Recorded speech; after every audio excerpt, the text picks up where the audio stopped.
Amigos y amigas de Iberoamérica, bienvenidos a su noticiero Iberoamérica al día. Hoy es nuestra última emisión de julio, por supuesto hoy es martes 31 de julio del 2018. Soy Ana Cristina Olvera y lo invito a que me acompañe durante la próxima media hora con lo más relevante de nuestra región. Esto es Iberoamérica al día.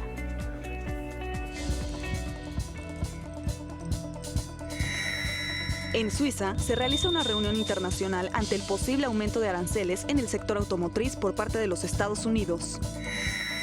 En nuestro reportaje especial hablaremos de las medidas migratorias impuestas por la Unión Americana. Y en los deportes, Cuba asciende al segundo lugar del medallero de los Juegos Centroamericanos de Barranquilla. En Ginebra, en Suiza, se está llevando a cabo una reunión entre distintos países para hablar sobre los aranceles globales que Estados Unidos podría fijar en el sector automotriz. Al evento asisten funcionarios de Japón, de la Unión Europea, Canadá, México y Corea del Sur. Con este encuentro se busca trazar una estrategia para mitigar el impacto sobre la posible imposición de nuevas tarifas aduaneras. Esto en consecuencia de las amenazas que realizó el presidente Donald Trump, el presidente de los Estados Unidos, de imponer aranceles de hasta el 25% en automóviles y autopartes.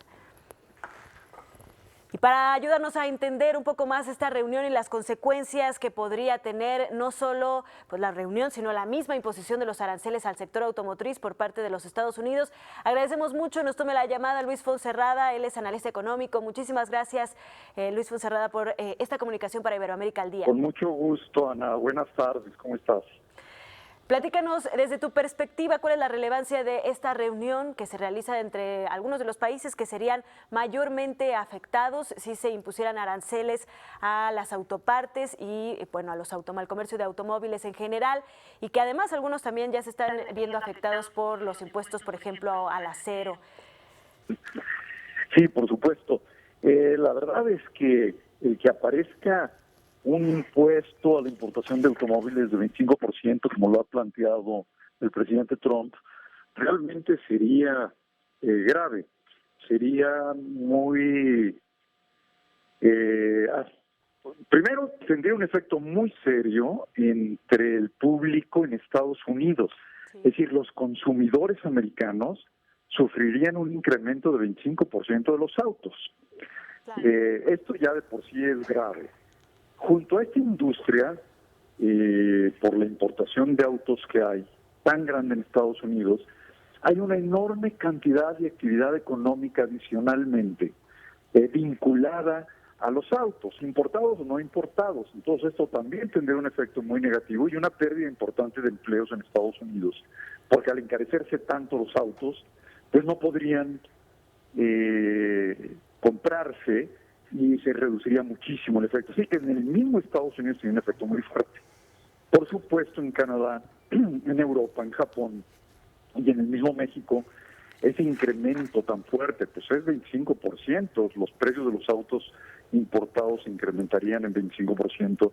También tendría un impacto importante en las industrias de los diferentes países y de las regiones. A mí me parece que esta amenaza del presidente Trump, así como planteó también los impuestos al aluminio y al acero, donde dejó a México exento por un tiempo, tiene un sentido adicionalmente político. Esto es muy importante. Al presidente Trump le preocupan las elecciones intermedias que tendrán lugar en el mes de noviembre. Entonces, ahora, por ejemplo, precisamente el día de hoy, se inician pláticas a nivel técnico en Washington con México. Canadá no está incluido, pero el optimismo de la Casa Blanca sobre los resultados de la negociación que se inicia hoy y llega el secretario el jueves, el secretario Guajardo, pues es muy, muy positiva. Hay verdaderamente un entusiasmo y en ese sentido me parece que se avanzará rápidamente en el acuerdo con México, en un acuerdo semibilateral, y digo semibilateral porque realmente nunca ha estado excluido realmente el Canadá. Sí. Y a mí me parece que una vez que se avance un poco con México, rápidamente se incluirá a Canadá. Y a mí me parecería que con este avance, esta amenaza del 25% de los autos sobre lo que se está discutiendo precisamente hoy en Europa, perderá vigencia. Yo creo que desaparecería en tanto los acuerdos con México y con Canadá vayan en el sentido que lo plantea, ¿no? Así que, bueno, pues queda esperar un poco, ver cómo avanza con México y vamos a ver qué resulta de la reunión que está teniendo lugar el día de hoy en Europa, Ana. Sí, y es que parece, como bien lo mencionas tú, que el presidente Donald Trump no separa para nada, sino al contrario, las mezcla a propósito las cuestiones políticas de algunas otras relaciones como lo son las comerciales y económicas. Estamos también ante el panorama de pues la amenaza que acaba de lanzar sobre el cierre del gobierno si no se le aprueba por parte, bueno, el presupuesto para hacer, por ejemplo, construir el muro fronterizo y redoblar la seguridad en la frontera. Estamos ante esta situación de que Donald Trump no ha logrado cumplir del todo sus promesas de campaña y pues esta situación cuando se mezcla con los temas de comercio podría desencadenarse en una guerra comercial. ¿Qué tan probable o qué tan cerca estamos de esto, sobre todo con países como China? Yo veo difícil que de veras se desate una guerra comercial porque los primeros afectados serían los consumidores americanos. Claro. Y ya hay una fuerte reacción de las asociaciones americanas, de productores, de consumidores, de agrícolas, ¿no? Todo el sector agropecuario ya ha tenido una fuerte reacción en contra de este tipo de política comercial.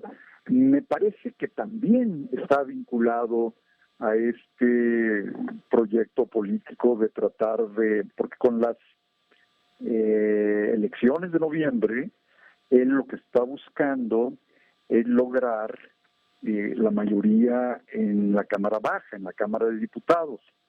Y creo que a eso está apuntándole él. Entonces a mí me parece que una vez que logre la mayoría o terminen las elecciones, él podrá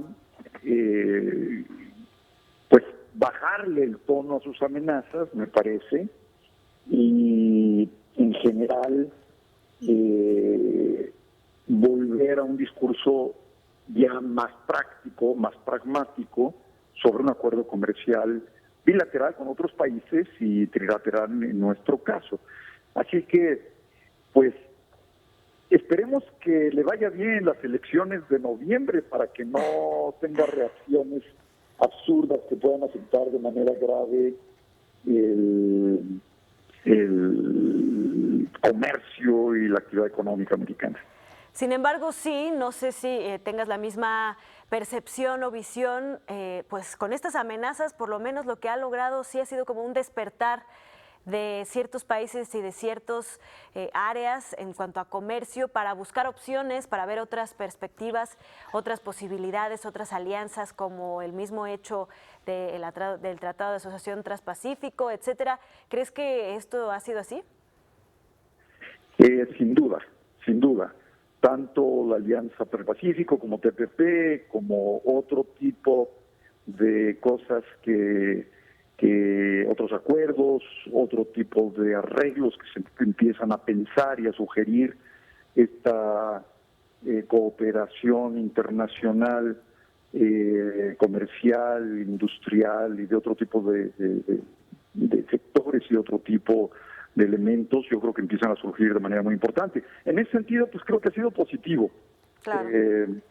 Indudablemente veremos en muchos países este tipo de iniciativas y de reacciones que me parecen claramente favorables. Tienes razón, creo que ese es un buen elemento adicional y positivo, Ana. Pues muchísimas gracias, Luis Fonserrada, por ayudarnos a entender un poco más esta situación que, como bien apuntas, esperemos no se convierta en una guerra comercial que sería sumamente peligrosa para los consumidores en general y pues que sí, sigamos viendo esta activación por parte de diferentes países y sectores para tratar de encontrar alternativas a lo que se sostiene de comercio con los Estados Unidos. Un fuerte abrazo y muchas gracias. Gracias a ti. Buenas tardes. Buenas tardes. Y en Estados Unidos, además, la primera dama de Guatemala, Patricia Marroquín, visitó el campamento temporal Tornillo, esto en el estado de Texas, para brindar consuelo a los menores migrantes que fueron separados de sus padres. La esposa del presidente Jimmy Morales expresó a los menores el apoyo y el compromiso que tiene el gobierno guatemalteco para la pronta reunificación con sus familias. En tanto, la organización Missing Migrant Project dio a conocer que en lo que va del año han muerto 200 migrantes al intentar cruzar la frontera entre México y los Estados Unidos. Y siguiendo con el tema migratorio, hoy en nuestro reportaje especial le mostraremos algunas políticas que precisamente el gobierno estadounidense ha implementado para combatir la migración ilegal.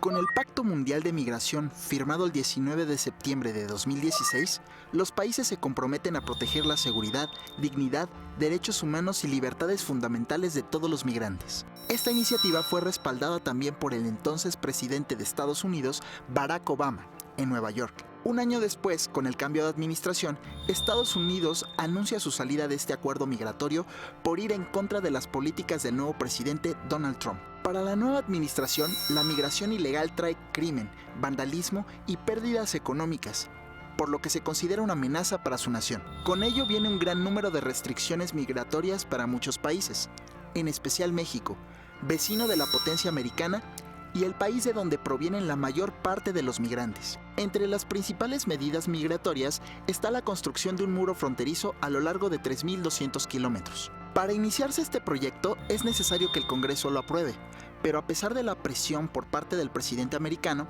solo se logró la aprobación para renovar un tramo de 32 kilómetros. El presidente Donald Trump continúa con nuevas estrategias para impulsar esta medida migratoria e incluso recientemente aseguró que podría haber un cierre de gobierno si no aprueban el presupuesto para el muro. Otra medida que ha generado muchas críticas es la política de tolerancia cero que anunció el secretario de Justicia Jeff Sessions.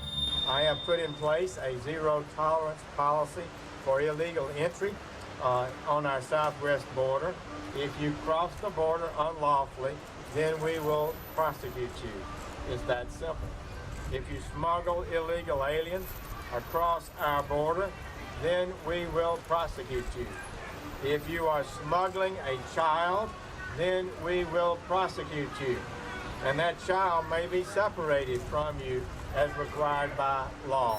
Debido a esta medida, más de 2,000 niños fueron separados de sus familias en los últimos 3 meses. Ante esto, la jueza Dana Sabraw ordenó que todos los niños fueran reunidos con sus familias en el plazo máximo de un mes. Sin embargo, ya terminado, aún 700 menores siguen solos.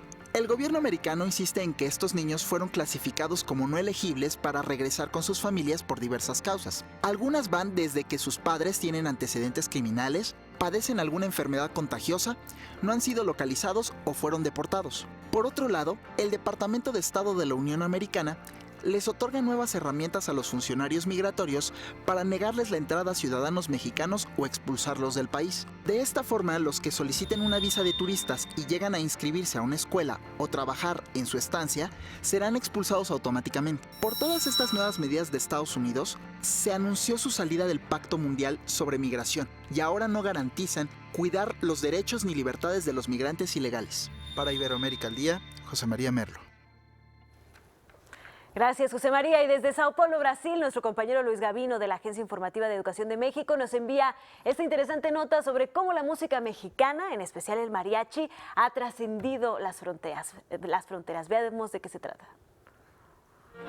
Danilo Dunas es un compositor paulista que siente fervor por la música mexicana. Su trabajo musical se caracteriza por la influencia de la música ranchera de México. Mi interés por la música mexicana viene de dos caminos distintos, ¿no? El primero es la influencia de la música mexicana en la música sertaneja brasileña. La música sertaneja brasileña es nuestra ranchera, ¿no? En los años 60, por causa de las películas mexicanas con los cantantes, ¿no?, mexicanos, muchas rancheras mexicanas fueron conocidas por los brasileños e influenciaron la nuestra música del interior, ¿no? Lo que nosotros llamamos música sertaneja. Esta influencia se debe a las similitudes que hay en la cultura musical de ambos países. Por ello es que en Brasil se arraigó la canción romántica mexicana. El bolero, claro que fue incorporado, hubo una modificación aquí en Brasil. Por ejemplo, hay una mixtura de samba con bolero, ¿no?, que generó algo nuevo, que es una contribución brasileña, así como hubo la incorporación del bolero en nuestra canción sertaneja, que ya es otra cosa. Para Danilo, la cinematografía, esa fábrica de ídolos, contribuyó a popularizar la cultura mexicana en otros países. Como el cine mexicano fue muy popular en toda Latinoamérica, principalmente en los años 40, 50 y 60, ¿no? Lo que las personas llaman de edad de oro o época de oro del cine mexicano. Todas estas canciones de Agustín Lara, por ejemplo, también fueron conocidas en todo el... Sobre la música brasileña, destaca su riqueza de ritmos y géneros. Brasil es un país muy musical, ¿no?, y es un país muy rico en música.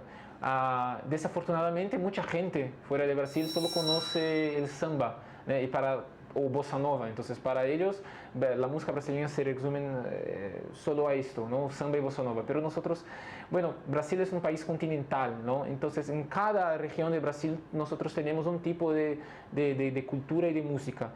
Aunque su estilo es ecléctico, su narrativa retoma las historias de amor y desamor presentes tanto en las rancheras y boleros mexicanos como en la canción sertaneja de Brasil. Historias de corazones rotos. También soy compositor.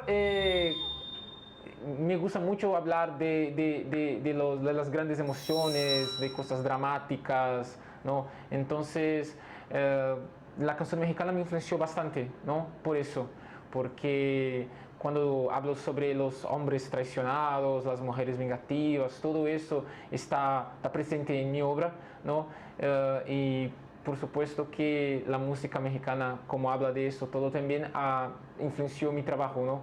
La democratización que brinda el Internet y las redes sociales es una ventaja para los artistas. No obstante, Danilo Dunas considera que eso implica mayor compromiso y creatividad. Es un paradojo, porque por un lado hay mucho más gente divulgando su propio trabajo, porque la manera de divulgar el trabajo fue democratizada con las redes sociales, pero por otro lado hay tanta gente cantando y haciendo música que es difícil llamar la atención del público, ¿no?, porque tú eres solo uno de entre billones. Y esa creatividad, además de su pasión por la cultura mexicana, le han convertido en un referente de la canción ranchera en Sao Paulo. Su obra contiene canciones en las que rescata la esencia del folclore mexicano, de la canción vernácula, aderezada con su idiosincrasia brasileña y una amplia educación musical que enriquece el género ranchero.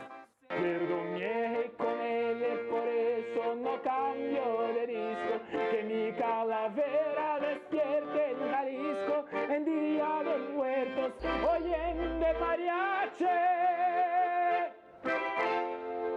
Sí, señor. Y vamos ahora con la colaboración de la Asociación de las Televisiones Educativas y Culturales Iberoamericanas, ATEI.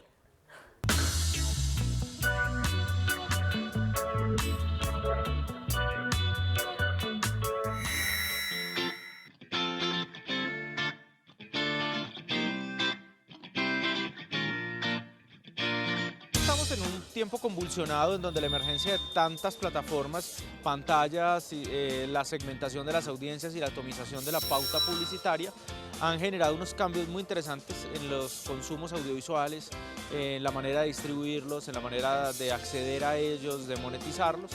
y eso indudablemente pues ha generado angustias, pero al mismo tiempo yo personalmente considero ha fortalecido enormemente las industrias culturales, fundamentalmente la industria audiovisual, que cada vez está creciendo y se encuentra mucho más fortalecida. Lo digital empieza a ser casi un medio más, porque hoy se filma en fílmico y se filma en digital, pero Stories empieza a ser una manera de relato diferente. Digo Story porque digo una de las cosas que hay que son nuevas, ¿no? Yo creo que el cambio es un cambio vertiginoso en eso y creo que es uno de los cambios centrales. En lo digital impera de esta manera, impera desde el mero hecho de que hoy es más fácil y más barato producir. La necesidad del mercado ha demandado enormemente que los jóvenes entren en la cadena de creación digital. Muchos de ellos ya son nativos digitales, nacieron en ese momento histórico y han sido, digamos, los grandes constructores de ese tejido. Pero al mismo tiempo las universidades han venido actualizando sus pensos, sus programas académicos y ha permitido que de alguna manera haya desde lo epistemológico, desde lo académico, un empuje a la formación de los estudiantes. Uno tiene un acceso a fuentes de conocimiento que antes eran impensadas. Y eso sumale que universidades como Yale, como Cambridge, no sé, hay montones de universidades en Estados Unidos, en Europa, que tienen cursos gratuitos que son extraordinarios. Yo creo que eso es un cambio central en la educación. Podés escuchar un montón de cosas a través de Internet y a través de YouTube y los otros medios que si no eran imposibles escuchar y si uno aprende mucho con eso.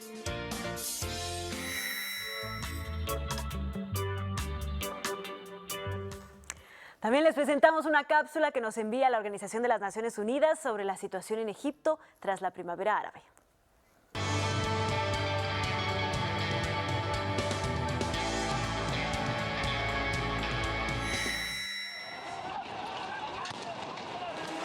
Durante 2010 y 2011 la primavera árabe barrió Oriente Medio, incluido Egipto, derribando presidentes y cambiando regímenes. La gran esperanza era que la revolución se expandiera por todos los pueblos, como los del Alto Egipto, una de las regiones más pobres del país. Pero debido a la inmediata inestabilidad, los beneficios del turismo se han hundido en los últimos años, al igual que las inversiones y el funcionariado. Las condiciones económicas del país se han deteriorado, haciendo la vida aún más incierta. أكتر حاجة الناس محتاجاها مش حاجة واحدة، في حاجات كتير الناس محتاجاها. محتاجة الاهتمام بالتعليم، بالصحة، الاهتمام بالزراعة، اهتمام يعني كذا حاجة احنا محتاجينها. Para ayudar a crear la autosuficiencia de la comunidad y establecer pequeñas empresas, el proyecto Hayat de seguridad humana para el Alto Egipto tiene por objetivo impactar en la vida política y cambiar sus vidas. Con apoyo del Fondo de las Naciones Unidas para la Seguridad Humana, el proyecto ofrece a los habitantes de la región ayuda a la formación en materia de agricultura y asesoría financiera. Con su espíritu empresarial y su servicio a la comunidad, Gamal refleja el cambio de actitudes y las nuevas esperanzas para el Alto Egipto. Esta mentalidad de Gamal mejorará no solo la vida de sus hijos, sino la de cualquiera que viva aquí.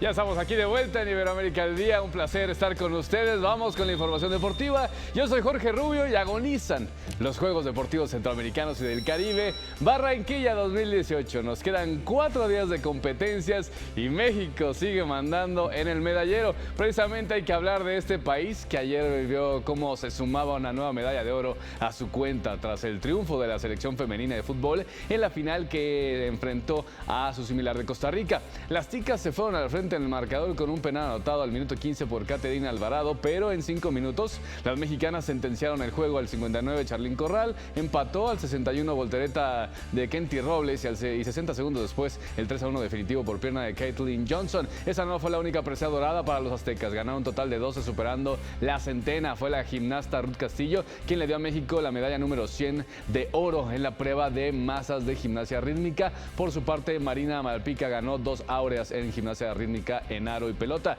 La figura, como suele ser cuando se presenta en la pista, fue la colombiana Catherine Ibargüen. Ella ganó la medalla de oro después de marcar en el salto largo en la final 6.83 metros, imponiendo un nuevo récord centroamericano.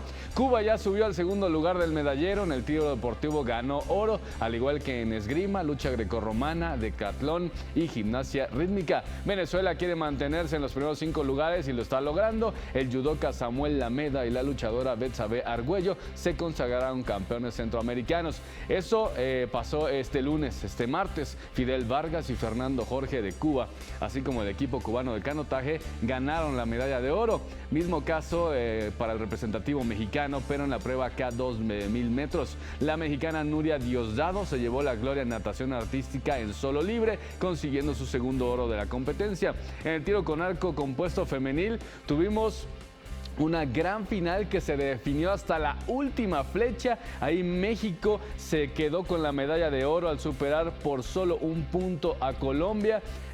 Muy interesante y muy emocionante esta final del tiro con arco compuesto femenil. Y en la varonil también ganó la delegación mexicana, el equipo mexicano, pero a su similar de El Salvador. Así que hoy doble medalla de oro para México en el tiro con arco compuesto. Y bueno, comentar que en menos de 2 horas iniciarán algunas finales de atletismo. Terminarán la final de 400 metros con vallas. Esa será la última competencia de este día. También habrá finales de esgrima, fútbol varonil, judo y otras más. ¿Qué pasa en el medallero? México con 106 metales de oro, 94 de plata, 66 de bronce, un total de 266. Cuba, ya les comentaba, se va al segundo lugar, todavía muy lejos de México, tanto en las totales como en las de oro. Colombia baja al tercer sitio, le sigue Venezuela y República Dominicana, las 5 mejores delegaciones, los 5 mejores países en estos Juegos Centroamericanos y del Caribe Barranquilla 2018. Hasta aquí la información deportiva. Que tengan excelente tarde, excelente noche. Ana, regreso contigo aquí a la... Gracias, Jorge, por la información deportiva. Muchas gracias a todos por acompañarnos en esta emisión de Iberoamérica al Día, la última del mes de julio. A nombre de todos los que hacemos posible este espacio informativo, les damos muchas gracias. Hoy nos dejamos con música de la cantante brasileña Dom La Nena y esto que se titula Batuque. Que tengan un excelente día. Mañana mi compañero Omar Cepeda lo espera aquí en Iberoamérica al Día.